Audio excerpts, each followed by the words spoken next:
Okay, purihin ng Panginoon. Isang magandang araw po sa inyong lahat. Saan man po kayo naroon ngayon, sa Amerika, sa Canada, sa Europe, at dito sa Asia, sa Singapore, Malaysia, Cambodia, at dito po sa Pilipinas, ay napapanood po tayo mula Luzon, Visayas, at Mindanao. Ito po ang inyong kapatid kay Kristo, Bishop Sherwin Serrano, na lagi pong bumabati ng isang magandang araw po sa inyong lahat at isang magandang gabi. Anumang araw sa inyo po dyan ay tayo po ay palaging magpasalamat sa biyaya ng Panginoon. At alam nyo po, ang buhay ng tao ay marami po tayong mga pinagdadaan ng iba't ibang mga pagsubok.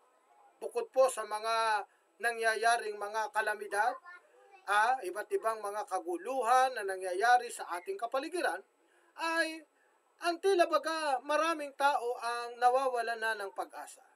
At ang iba't iba ay kumakapit sa iba't ibang larangan upang matugunan ang kanilang mga pangangailangan sa buhay. Subalit mga minamahal, ang mabuting balita ay meron po tayong pag-asa. At ang pag-asang ito ay matatagpuan po natin sa Panginoon sa pamamagitan ng kanyang mga salita. Kaya ngayong araw na ito ay ating pag-uusapan ang tungkol po sa hope. Ano po itong hope? Holding on to God's promises every day. Mahalaga na ating pong panghawakan ang salita ng Diyos. O hope, holding on God's promises every day. Kaya ito po ang mahalaga sa isang may mga pinagdadaanan sa buhay. Ano man ang ating mga pagsubok, ano man ang ating mga bayarin, ano man ang ating mga pinagdadaanan, lagi po tayong maging matatag. Sapagkat inunahan na po tayo ng salita ng Panginoon, na lagi po tayong magpakatapang, lagi tayong maging matibay. Sa kabila ng mga nangyayari, ay lagi po tayong umasa sa Panginoon. Pagkat alam ng Diyos at batid niya kung ano ang makakabuti sa iyo at makakabuti sa akin. Kaya kahit na anuman ang suliranin sa buhay na ito, lagi po natin tumawag sa Panginoon upang alam natin na higit na matutulungan tayo ng Diyos at ng kanyang salita. Kaya nga sinabi sa banal na kasulatan, hindi lamang sa tinapay na bubuhay ang tao, kundi sa mga salita niya na namumutawi sa ating labi. Kaya mga minamahal na kaibigan, mga kapatid sa Panginoon, isa sa mga dapat nating isaisip ay ang pangako ng Panginoon. Sapagkat nakatitiyak tayo, ang pangako ng Panginoon ay hindi niya kailanman sisirain ang kanyang pangako. Bakit po? Sapagkat ang sabi po sa Biblia, kung meron po kayong Biblia, mahalaga na panghawakan po natin ang salita ng Diyos. Holding on to God's promises. Kapag may matibay tayong panghahawak at tayo kumakapit sa Diyos, ay meron po tayong matibay na saligan ng ating pananampalataya. Isang bagay ang katangian ng Diyos. Nandito po sa Numbers chapter 23, verse 19, ganito ang sabi ng banal na kasulatan. God is not a man that he should lie, nor are a son of man that you should change his mind. Ano ang sabi ng banal na kasulatan sa Numbers chapter 23 verse 19? Ang Diyos ika ay hindi tao na sinungaling. No, hindi siya nagbabago sa kanyang mga pangako. Kaya mga minamahal na kapatid sa Panginoon, bakit mapagkakatiwalaan po natin ang pangako ng Panginoon? Bakit po pinatitibay tayo ng salita ng Diyos? Maliwanag ang sinabi ng Biblia. Sa Numbers chapter 23 verse 19. Ang Diyos ay hindi kagaya ng tao. Sapagkat ang tao sa katutubo ay marami ang mga sinungaling, mga mandaraya. Subalit ang Diyos, mga minamahal, kapag ang Diyos ang nangako, lalo nang tiyak na gagawin niya ang kanyang mga pangako para sa kanyang mga anak. At sa mga nakaraan ay tinalakay na natin na tayo bilang mga anak ng Diyos, nakatitiyak tayo, mga minamahal na kapatid sa Panginoon, na kasama tayong tagapagmana sapagkat ang mga anak ng Diyos ang mga pinili niya.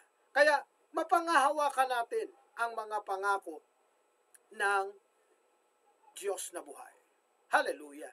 Hindi siya katulad ng ilan sa mga politiko o sa ilan sa mga naglilingkod bayan. Ang sabi nga nila, pinangakuan na nga kayo, gusto nyo pa natuparin. Opo? Kung titignan natin ang mga pangyayari sa ating lipunan ngayon, napakahalaga. Hindi naman po lahat, pero karamihan po, sa mga ating mga namumuno, hindi sinasagawa ang tamang paraan ng paglilingkod sa ating bayan, no? O nakita nyo nga itong pag-iimbestiga dito sa mga flood control, no? Yung mga ginamit na materyales, nakakalungkot, no? Yung simento ay napakalabnaw. Walang bakal na ginagamit. Kaya nga, ang tao pinangangakuan, aayusin ang mga drainage, ang mga flood control. Pero ano nangyayari? Nung nakaraang mga baha, lalong lumala ang mga baha. Kaya mahalaga, mga minamahal, na ang pagtiwalaan natin ay ang pangako ng Panginoon. Kung ang pangako ng tao ay nasisira, ang pangako ng Diyos kailanman ay hindi magbabago. Kasi tapat ang nangako sa atin. Ang Diyos ay hindi nagpapabaya sa kanyang mga pangako. Sapagkat ang pangako ng Diyos, tiniyak po sa atin ng banal na kasulatan. Ang sabi nga po ng banal na kasulatan sa Biblia ay ganito.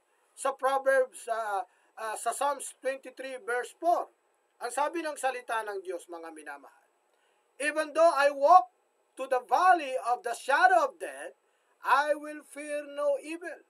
For you are with me, your rod and your staff, and they comfort me. Ano ang sabi ng Biblia, mga minamahal na kapatid? Ang sabi ng salita ng Panginoon, hindi tayo dapat, kahit saan man tayo lumakad, ay hindi tayo natatakot sa anino ng kamatayan. Sapagkat wala ng kapangyarihan ang kamatayan. Tinapos na ni Kristo doon sa krus ng Kalbaryo. Ito ang dahilan kung bakit nagagalak tayo. Kung bakit tayo nagdiriwang. Sapagkat yung kamatayan ni Kristo ay nagbigay sa atin ng buhay. Isang buhay na ganap at kasiyasiya. Isang buhay na kung saan ay may pangakong buhay. Kaya ang pangako ng Diyos sa kanyang mga nilalang, huwag kayong mabalisa sa anumang bagay. Sa halip ay magdasal tayo sa Diyos. O hindi po pa? Bakit po hindi tayo dapat matakot sa kamatayan? Ang ganito ang sabi ng Biblia sa Isaiah chapter 41 verse 10. So do not fear, for I am with you. Do not be ashamed, for I am your God. I will strengthen you and help you. I will uphold you with my righteous hand. Ano ang sabi ng Biblia, mga minamahal, sa Isaiah chapter 41 verse 10? Ang sabi doon, huwag kayong matakot, ni huwag kayong panghinaan ng loob. Ang sabi ng ako ang Diyos, palalakasin kita, tutulungan kita ng aking kanang kamay. Sa makatwid, mga minamahal, ano man ang mga suliranin sa buhay na ito, ano man ang mga alalahanin sa buhay, lalo tayong umasa at magpakatatag. Huwag tayong magpadala sa mga iba't ibang mga suliranin sa buhay. Lalo tayong umasa sa magagawa ng Diyos sa ating buhay. Bakit po, mga minamahal? Pagkat alam natin ang pangako ng Diyos, kailanman ay hindi napapako. Opo. Ito ang sabi niya. Magpakatibay tayo. Huwag tayong matakot. Huwag tayong mabahala. Panghawakan po nating mainam ang pangako ng Diyos. We have to hold on to God's promises every day. Panghawakan po natin ang pangako ng Diyos sa araw-araw ng ating buhay. At tayo ay magiging masigla, magiging masaya sa buhay na ito kung kasama natin ang Panginoon. If God is with us, who can be against us? Kaya kapag ang salita ng Diyos ang ating pinanghawakan, mga minamahal na kapatid, lalo tayong mapapatibay, lalo tayong lalakas, lalo tayong sisigla. Opo, ganito ang sabi ng Biblia. Kaya nga dapat tayong magpakatatag, magpakatapang. Ano sabi ng banal na kasulatan? Ang sabi po sa Mateo, sa Kapitulo 11, sa talatang 28 hanggang 30, Ganito ang sabi ng Biblia. Come to me, all of you who are weary and burdened. I will give you rest. Take my yoke upon you, and learn from me, for I am gentle and humble in heart, and you will find rest for your soul. For my yoke is easy, and my burden is light. Ano ang pangako ng Panginoon na mapangahawakan natin, mga minamahal na kapatid sa Panginoon? Ang sabi ng salita ng Diyos, lumapit tayo ika sa Kanya, tayong mga nabibigatan at nagugulumihanan, at bibigyan niya tayo ng kapahingahan. Maliwanag na ang kapahingahan ay si Kristo. Si Kristo mismo ang araw ng Sabat. Kaya hindi natin dapat pagtalunan kung ano ang araw ng Sabat. Sapagkat si Kristo, kapag ka ikaw ay nakikipag-fellowship, meron kang ugnayan kay Kristo, araw-araw pwedeng maging Sabat day. Amen? Sapagkat si Jesus ang kinauuwian ng Sabat. Siya ang kapahingahan. At siya, sa Kanya lamang natin matatagpuan ang buhay. Hindi lamang buhay, kundi buhay na ganap at kasiyasiya. Kaya ang sabi ng salita ng Diyos, lumapit tayo. Tayong mga nagugulumihan. Tayong mga nababalisa, nag-aalala sa buhay na ito. Huwag tayong panghinaan ng loob. Lalo tayong magpakatatag. Lalo tayong magpakatibay. Sapagkat ang sabi ng salita ng Diyos, kapag lumapit tayo sa Kanya, tutulungan niya tayong ganap. Opo, ano pa ang sabi ng banal na kasulatan? Sa 2 Korinto, sa Kapitulo 1, sa talatang 3 hanggang 4.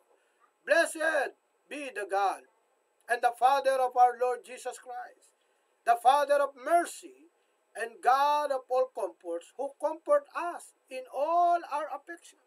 Kaya anong sabi ng Biblia? Sino ika ang umaaliw sa atin?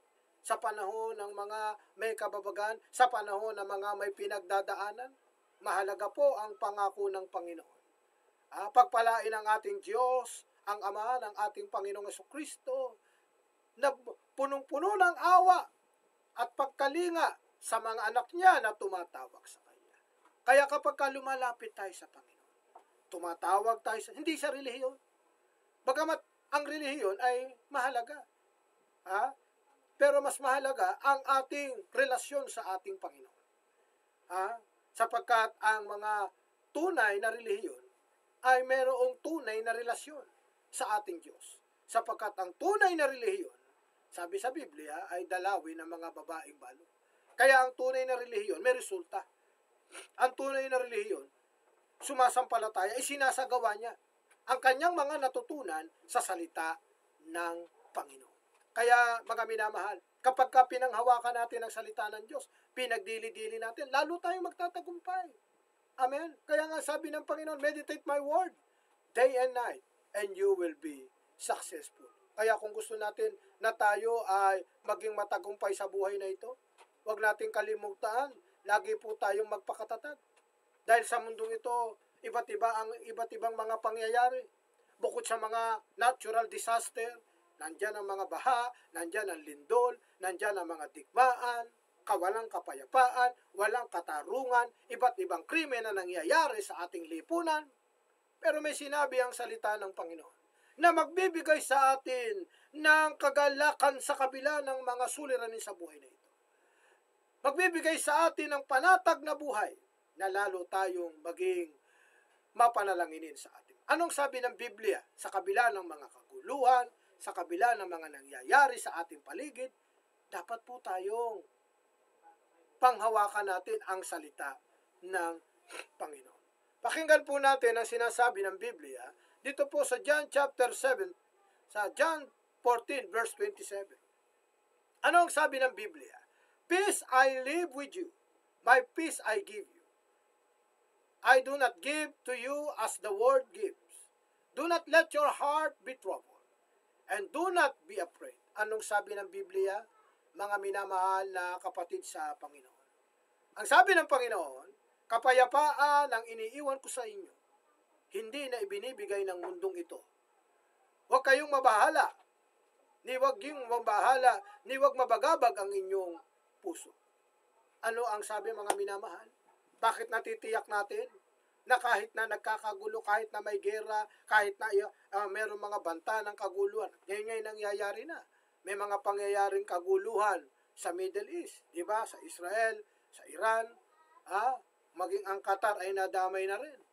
Maging ang nangyayari dyan sa Russia at sa Ukraine, maging ang banta ng digmaan ng Amerika at ng China at ng Taiwan. Marami na pong iba't ibang mga kaguluhan na maaring sumiklab sa anumang oras. Maging ang North Korea ay naghahanda na. At kung makikita natin yung mga nuclear na inilalabas ng North Korea at ipinakita ng mga ng Iran at iba't ibang bansa ay naghahanda na sa nalalapit na digmaan na hinihintay. Pero ang sabi ng Panginoon, bakit punong-puno tayo ng pag-asa? Maliwanag ang sinabi ni Kristo. Kapayapaan ang iniiwan ko sa inyo. Hindi ang kapayapaang iniiwan ng mundong ito. Amen. Do not let your heart be troubled. Huwag magulumihanan ng inyong puso. Kaya nga, merong salita ng Diyos. Kaya nga, ang salita ng Diyos ang magbibigay sa atin ng kapayapaan. Ang salita ng Diyos ang magbibigay sa atin ng magandang buhay sa buhay na ito. At dahil nga sa buhay na yan, ay lalo ng tiyak na tayo ay iingatan ng Panginoon. Lalo tayong gagabayan ng Panginoon. Ay anong sabi ng Biblia, mga minamahal na kapatid? Sa Psalms 46 verse 1. God is a refuge and strength, and ever-present help in trouble. Ang Diyos ang ating kanlungan at ang kalakasan. At tinutulungan tayo sa panahon ng ating kababagan. Kaya nga mga minamahal na kapatid, kaya nga nag-aanyaya kami sa inyo na laging makinig at manood, laging mag-aral ng salita ng Diyos. Kaya dito sa Kingdom New Life TV, ibinabahagi ang salita ng Diyos, napapanahon man o hindi napapanahon, maging sa internet, maging sa Facebook, maging sa YouTube, upang ang salita ng Diyos ay mapakinggan ng tao. Bakit? Nandun ang kapangyarihan. May buhay. At kapag tayo tumawag sa Panginoon, kinilala natin siya. Sinampalatayanan natin ang kanyang salita. Kagaya ng mga unang lingkod ng Panginoon, katulad ni Daniel, hindi kinain ng leon. Bakit? Meron siyang matinding pananampalataya. Si Mesak, Shadrach at Abednego, hindi man lamang nasunog ang kanilang buhok. Bakit? Kasi may paninindigan sila sa kanilang pananampalataya. Kaya kapag ang isang mananampalataya ay may paninindigan, natitiyak po natin. Hallelujah! Hindi tayo pababayaan ng Panginoon. Panghawakan po natin maigi ang salita ng Panginoon. Anong sabi po sa Isaiah chapter 43 verse 2? When you pass to the water, I will be with you. And when you pass to the river, they will not sweep you over you. When you walk through the fire, you will not be burned. The flames will not you ablaze. Ano ang sabi ng salita ng Panginoon? Bakit po nakasisiguro tayo? May kasiguruhan na panghawakan ng pangako ng Diyos? Maliwanag ang sabi ng salita ng Diyos, mga minamahal. Ang sabi ng salita ng Diyos, dumaan man tayo sa ilog, sa dagat, hindi tayo malulunod. Dumaan man tayo sa apoy, hindi tayo masusunod. Bakit? Dahil kasama natin ang Panginoon. Kung ikaw ay tunay na anak ng Diyos, kung ikaw ay tunay na disciple of Christ, kasama ka sa tagapagmana, kasama ka sa ililigtas, sasama ka sa mga maliligtas na ipinangako ng Panginoon. Hallelujah! Hindi lamang sa langit, kundi sa lupa, iingatan ka ng Panginoon. Ipadadala niya ang kanyang mga anghel upang ikaw ay maingatan sa lahat ng bagay. Hallelujah! Kaya nga, mga minamahal, naalala ko, ito po isang testimony, Diyan po sa Cubao, banda dyan sa Farmers Cubao. At dati kasi, nandyan yung aking opisina, dyan sa Aurora Tower. Ay, yung pa ako po, ay nasagasaan ako dyan. Ng isang delivery ng isda. Pero mga minamahal na kapatid, ay ano po ang nangyari, mga minamahal? Nasira po yung sapatos. Sabi nung kasama ko, Pastor, kailangan maipacheck ka dyan. Sabi ko, hindi na, wala naman akong nararamdaman. At wala namang sakit. Subalit yung kasama ko ay nagpilit na dapat nakikiusap na nga yung isang nakasagasa ng pa ako eh. Sabi ko, huwag kang mag-alala, hindi naman ako magdidemanda at hindi naman kita aabalahin pa dahil naghahanap buhay ka. To cut the story short, pinatingin na rin namin sa doktor. Diba? Diyan sa labor. Pero the good news mga kapatid, yung aking sapatos ay nasira. Pero yung aking paa, hallelujah, hindi man lamang nagalusan. Bakit? Kasi kasama natin ang Panginoon eh. Kaya nga, if God is with us, who can be again? Marami pong mga patutuo. Maraming himala na gagawin ng Diyos. Maaaring ikaw na nakikinig sa akin, merong himala na ginawa sa iyo. Araw-araw gumagawa ang Diyos. Because Jesus is the same yesterday, today, and forever. Kaya yung sinabi ng Biblia, dumaan man tayo sa ilog, dumaan man tayo sa dagat, hindi tayo malulunod. Dumaan man tayo sa apoy. Bakit? Kasi kasama natin ang Panginoon. Kung pangahawakan natin ang kanyang salita, kung pangahawakan natin ang kanyang mga pangako, lalo ng tiyak na merong buhay. Isang buhay na ganap at kasiyasiya. Ano pang sabi ng Biblia? Sa Psalms 121 verse 1 to 2. I lift up my eyes to the mountains. Where does my help come from? My help come from the Lord, the maker of heaven and earth. Anong sabi ni Haring David? Tumingala ako sa langit, sa bundok. Tumitingin ako kung sino ang tutulong sa akin. Ang sabi ni Haring David, ang tulong ay nanggagaling sa Diyos na gumawa ng langit at lupa. Sa makatuwid, mga minamahal, lahat ng ipinagmamalaki ng tao, lahat ng bagay sa mundong ito ay mawawala. Ngunit, ang salita ng Diyos ay mananatili magpakailan-kailanman. Kaya nga, bakit tayo dapat manghawak sa pangako ng Diyos? Sapagkat ang Diyos, kailanman, isang katangian ng Diyos, ay hindi marunong magsinungaling. Kaya nung sinabi niyang iingatan kanya, gagabayan kanya, pangako ng Panginoon yun. At lalo nang tsak tayong maiingatan kapag kay pinagkatiwala natin sa Panginoon. Ito ang sabi ng Biblia. Bakit natin panghawakan ang pangako ng Diyos? Sa Philippians chapter 4, verse 6 to 7. Do not be anxious about anything, but in everything, in situation, by prayer and petition, with thanksgiving, present your request to God, and the God of peace, which transcends all understanding, will guard your heart and mind in Christ Jesus. Hallelujah! Anong sabi ng Biblia, mga minamahal na kapatid? Huwag ikang mabalisa ang inyong mga pag-iisip o ang mga bagay. Sa halip ay manalangin kayo at ang di malirip na kapayapaan at ang pag-ibig ng Diyos ang mag-iingat sa ating puso. Kaya napakahalaga po, mga minamahal, na ating mapanghawakan. Excuse me po. Ating pagbulay-bulayan. Ating isaisip na ang Diyos ay merong magagawa. Kaya sabi ng Panginoon, huwag kayong mabalisa eh. Tandaan natin, kahit nga sabi sa Matthew chapter 6 verse 25 huwag kayong mabalisa sa anumang inyong kakanin, sa anumang inyong iinumin, sa anumang inyong daramtin. Hindi ba't higit na mahalaga? Hallelujah! Ang pagkalikha sa atin ng Diyos. Kaya nga sabi niya, masdanin niyo ang mga ibon. Hindi siya pinakakain.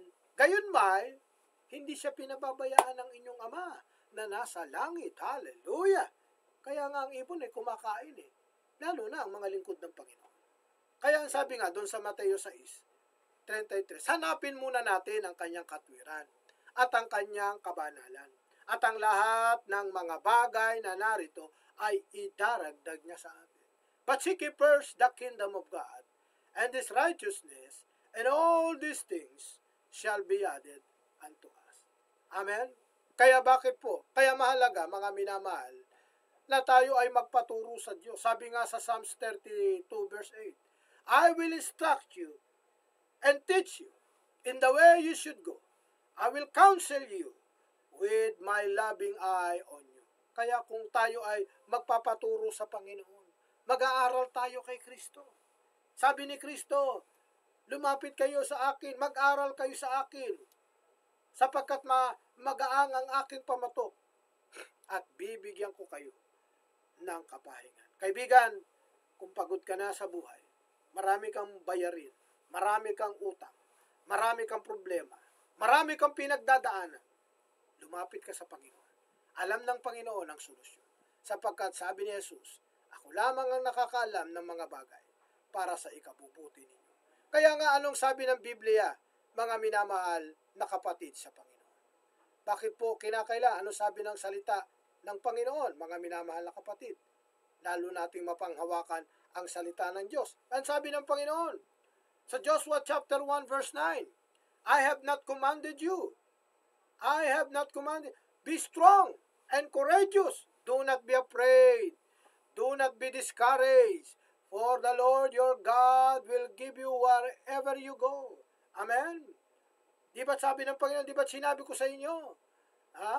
Magpakatatag kayo at magpakatibay kayo. Huwag kayong mawala ng pag-asa. Ang sabi ng Diyos na makapangyarihan sa lahat.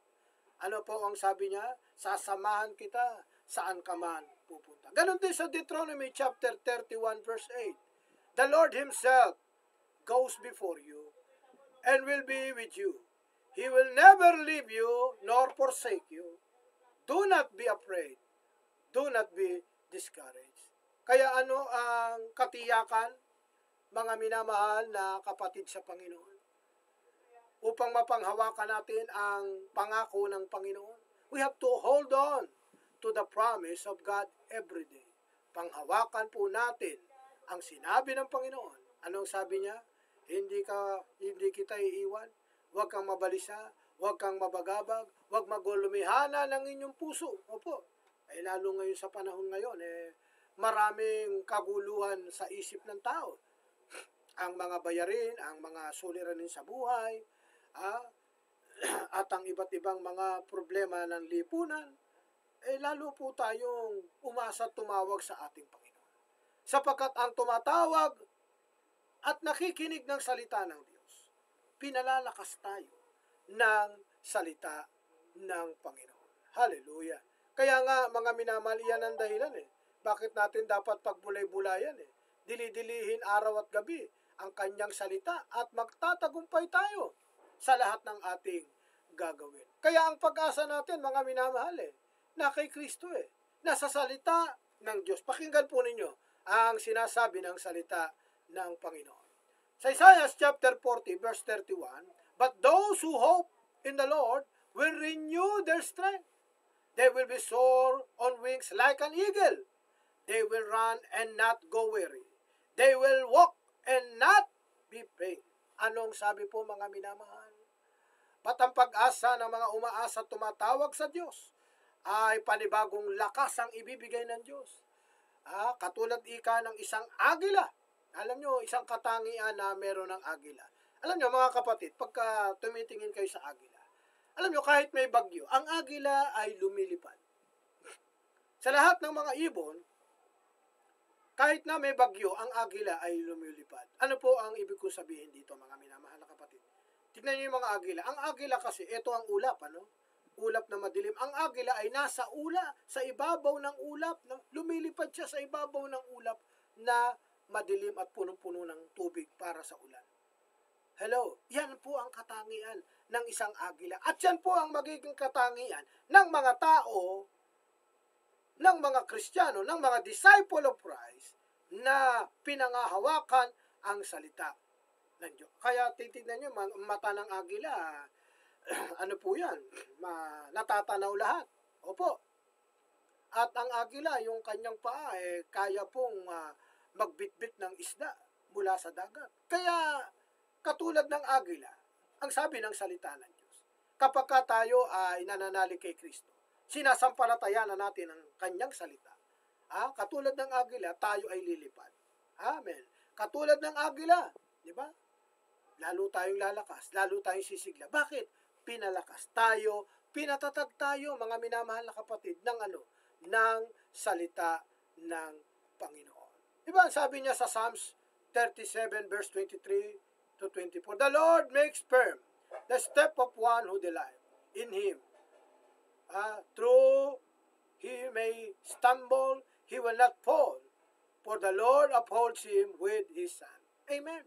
Ito, mga kapatid, marami ng pagkakataon sa ating buhay na kahit tayo ay madapa sa mga suliranin, itatayo tayo ng Panginoon. Ibabangon ng Diyos ang kanyang mga anak sa mga nagtapat at mga nagtitiwala sa Kanya. Kung ikaw ay tapat at nagtitiwala sa Diyos, maniwala ka, kapatid. May gagawin ng Diyos. Higit pa sa iniisip mo. Higit pa sa inaakala mo. Kaya nga, hindi tayo dapat mag-alala. Lalo na tayo, mga kapatid, nalalapit na ang ating anniversary sa October. Pinaghahandaan po natin ang isang malawakang gawain. At araw-araw, ipag-pray natin yung ating barangay gabay aral, upang lahat ng barangay ay makapakinig ng salita ng Panginoon. Yung ating soul winning action team o yung action, mahalaga po. Huwag tayong mag-alala sa mga anumang bagay na ating mga bayarin. Amen? Si Lord, sapagkat sabi nga, if there is a mission, there is a provision. Kapag ka merong misyon, kagaya ng nagawa na pinagagawa sa atin sa Catanduanes, binabati natin yung mga taga-Catanduanes, maging yun sa Bantayan, dyan sa Palawan, sa Davao, the Lord will provide. Kaya, mainam na panghawakan po natin ang pangako ng Panginoon, mga minamahal na kapatid. Sapagkat ang pangako ng Panginoon, kaya kapag tayo may alalahanin, meron tayong mga suliranin. Ano ang paanyaya sa atin ng Panginoon? Sa mga suliranin na dumarating sa ating buhay. Maliwanag ang sabi ng salita ng Diyos sa Psalms 55 verse 22. Cast your care on the Lord, and He will sustain you. He will never let the righteous be shaken. Maliwanag po yan, mga minamahal. Ipagkatiwala natin sa ating Panginoon ang lahat ng ating mga kabalisahan at ang lahat ng ating mga kagulumihanan, sapagkat hindi iaalaw ng Diyos na tayo ay mapahamak. Ganun din sinabi rin po ng Panginoon yan. Hindi lamang sa lumang tipan, maging sa bagong tipan, sa 1 Peter chapter 5 verse 7. Cast all your anxiety on Him because He cares for you. Hallelujah! Amen! Ilagak natin sa Diyos. Ibigay natin sa Diyos. Kaya pag ibinigay natin sa Diyos, huwag na tayong magtira sa ating sarili. Yung problema mo, ibigay mo sa Panginoon. Yung suliranin mo, yung alalahanin mo, ilagak mo sa Panginoon sapagkat Siya ang kumukupkup sa atin. Ganon din ang sabi ng Panginoon sa Psalms 145 verse 18. The Lord is near to all who call Him. To all who call Him. Hallelujah. Kaya kapag tumatawag ka sa Panginoon, huwag kang mabalisa, huwag kang mabahabag. Ilagak mo, ipagkatiwala. Pagka ipinagkatiwala mo, mga minamahal na kapatid, 100% gagaan ang iyong pakiramdam. Lalakas ka, titibay ka. Hallelujah! Kagaya nga ng mga unang lingkod ng Panginoon, sabi ni David, yang si Gulayat na mapang-api, pababaksakin siya sa pangalan ng Panginoon. Ano nangyari kay Gulayat? Dahil mayabang, dahil akala niya napakalaki niya, si David na isang malait, subalit malaki ang pananampalataya, ay napatumba niya si Goliath. Si Daniel, tumahimik ang leon. Si Mesak, Shadrach at Abednego, hindi man lamang nasunog. Bakit? Sapagkat ang mga taong ito ay merong matinding pananampalataya. Kapatid, kung meron kang matinding pananampalataya, may matinding himala na gagawin ang Panginoon sa buhay mo. Kung pinagtitiwalaan mo ang salita ng Panginoon. Kaya anong dapat, mga minamahal? Ang sabi ng Biblia sa Proverbs chapter 3 verse 5 and 6, trust in the Lord with all your heart and lean not to your own understanding. In all your ways acknowledge Him, submit to Him, and He will make your path straight. Ano pong sabi sa Tagalog, mga minamahal? Ipagkatiwala natin sa Diyos, magtiwala tayo sa Diyos. Amen. Ng ating buong puso, upang maunawa natin, magpasakop tayo sa Diyos, at tayo ay iingatan niya. Anong sabi sa Roma, chapter 8, verse 26? In the same way, the Spirit help us in our weakness. We do not know what ought to pray, but the Spirit Himself intercede for us through wordless growth. Amen? Kaya nga kung hindi tayo marunong manalangin, tuturuan tayo ng Holy Spirit. Gagabayan tayo ng Banal na Espiritu Santo upang tayo ay lalong lumakas. Sabi sa Psalms chapter 9 verse 9 to 10, "The Lord is my refuge. The Lord is a refuge for the oppressed, a stronghold in times of trouble. Those who know your name trust in you, for the Lord have never forsaken those who seek you."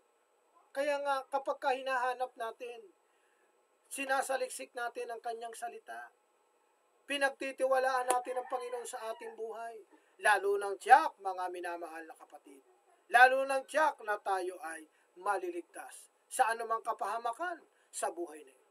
Lalo tayong hindi pababaya. Kaya yung mga nagtitiwala, sapagkat ang sabi nga ng Panginoon sa kaninang binasa natin sa Kawikaan sa 3:5, trust in the Lord, magtiwala tayo sa Panginoon ng buong puso, ng buong kaluluwa, at huwag tayong manangan sa ating sariling karunungan. Tandaan nyo, yung ating sariling karunungan, napapahamak ang tao dahil sa kanyang sariling kayabangan. Ang tao ay napapahamak dahil akala niya ay kaya niya na. Ang sabi ng Panginoon ilapit natin sa Kanya. Opo, kaya ito po ang dahilan, mga minamahal. Bakit kailangan tayo magdili-dili ng Kanyang mga salita? Bakit kailangan natin? Kasi may pangako ang Panginoon Mas maganda yung plano niya kaysa sa plano natin Hello? Yung plano ng Diyos, mas maganda kaysa sa plano natin.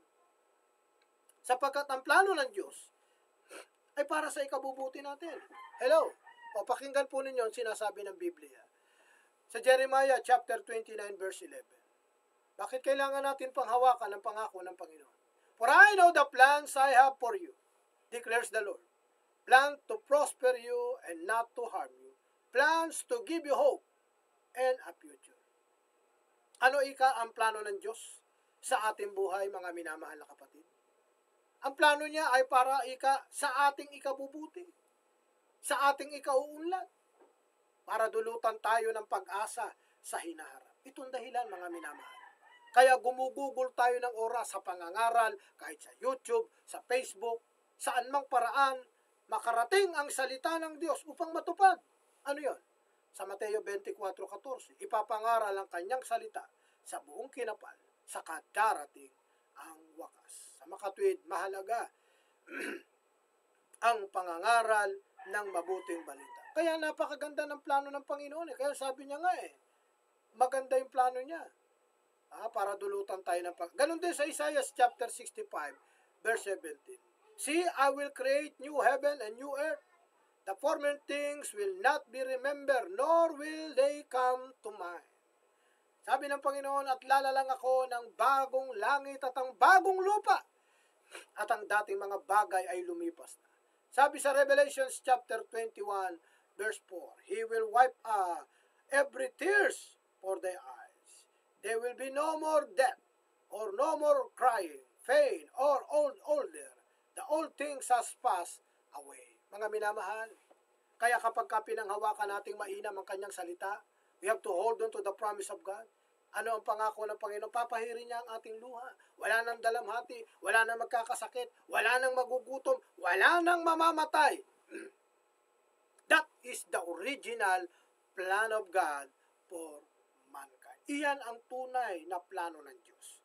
Kaya maliwanag ang sinabi niya sa Jeremiah 29:11. "For I know the plans." Ako lamang ang nakakaalam ng mga bagay para sa ikabubuti ninyo, para dulutang tayo ng pag-asa sa hinaharap.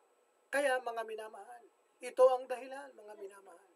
Bakit lagi tayong dapat magpakatibay? Lalo tayong magpakatapang. Huwag tayong padaig sa anumang suliranin ng buhay. Kasi may pangako ang Panginoon. Ang pangako niya ay mapagkakatiwalaan natin. Kaya anong sabi po ng Biblia, mga minamahal na kapatid sa Panginoon? Ang sabi po rito ng salita ng Diyos, bakit ang salita ng Diyos ay mainam na pagtiwalaan? Sa John chapter 14, verse 2 and 3, in my Father's house has many mansions. If there were not, so I have told you that I am going to prepare a place for you. And I've been going, I prepare a place for you. I will come back and take you to be with me, that you also may be where I am. Anong sabi ng Biblia? Bakit mapangahawakan natin? Ang sabi ni Kristo, sa bahay ng aking Ama ay maraming mansyon na ipaghahanda kayo ng silid na matutuluyan. Ito ang dahilan, mga minamahal. Meron tayong inaasahan na dakilang magagawa ng Diyos sa ating buhay. Kaya nga nang sinabi natin nung una, ang Diyos kailanman ay hindi marunong magsinungaling. Kaya nung sinabi niya na inihahanda niya na tayo ng silid na matutuluyan, tututuhanin ng Diyos yan. Kaya tutuhanin natin ang Diyos. Seryoso ang Diyos sa kanyang plano sa ating buhay. Di ba sabi niya, ako lamang ang nakakaalam? Yun ang gusto ng Diyos, yung bagay na ikabubuti natin eh. Ayaw niya na mapasama tayo. Pero tayo rin ang pumipili. Sapagkat binanggit niya sa Biblia, sa Philippians chapter 3 verse 20 hanggang 22, but our citizenship is in heaven, and we eagerly await a Savior from the Lord Jesus Christ, by the power that enables Him to bring everything under His control, will transform our lowly body to be like His glorious body. Hallelujah! Ito ang dahilan. Meron pong glorious body na ibibigay ang Panginoon. Sapagkat ang ating pagkamamamayan ay hindi mamamayan lamang sa lupa. Maraming tao pagka US citizen, yumayabang. Pagka sila ay Canadian citizen, lumayabang. Di naman lahat. Pagka sila ay nasa Europe, yumayabang. Nakarating lang sa Amerika, hindi na marunong magtagalog. Nakarating lang sa Europe, nakarating lang sa Canada, hindi na marunong bumaba. Pero mga minamahal na kapatid, may pinakamahalagang citizenship. That is kingdom citizen. Hallelujah! Heavenly citizen. I don't care if you are US citizen, Canadian citizen, European citizen. The best citizen is to be a citizen of kingdom, a citizen of God's kingdom, a heavenly citizen.